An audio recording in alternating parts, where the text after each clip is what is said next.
My name is Brian Odom, Director of Football Strength Conditioning here at the University of Houston. Heel to hamstring first and cycle over. Heel to hamstring and cycle over. Everything that we do is going to be on the same page, and we're going to be speaking the same language as what the coaches want and what's safe with the athletic trainers. We're going to have our own separate goals for each player.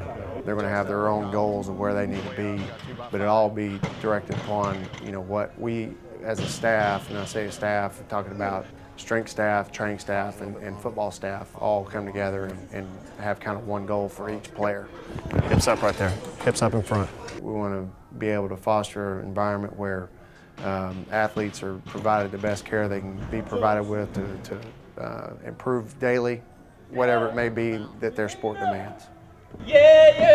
When they get out of high school, out of 25 guys usually come in new with football team. Well, 10 of them had great training. 5 of them have never touched a weight before in their life, and the rest are just kind of have done some stuff.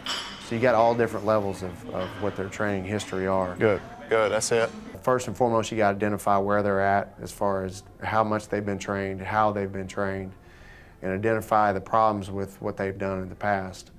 And then also identify the things, their strengths. And when you identify those problems, you get those up to speed, but then also with those strengths, you foster those strengths and try to get them to another level. It's a little bit more work on our end as coaches to be able to have small groups and have a lot of groups throughout the day, but the best thing about that is I get to deal on a one-on-one basis as much as I can with the players. And I know what their strengths, what their weaknesses are, and how to attack those.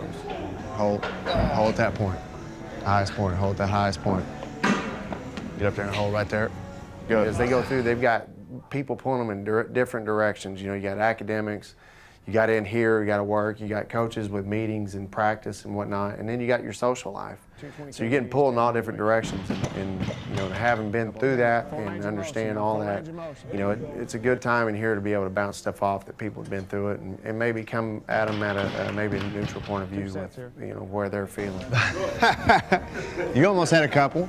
I remember you almost had a couple. I feel that our staff is a great staff, and we got a great camaraderie within our staff, and they know what they're doing. They got a great plan, and everybody's excited to execute it. When it all really comes down to it, and I've said this before a lot, but everybody's got a nice weight room, everybody's got a nice field, everybody's got nice offices and everything, but really what the difference is the people within those rooms. If the people are better people and better workers and care more about what happens with this team, then that's going to make a difference on wins and losses.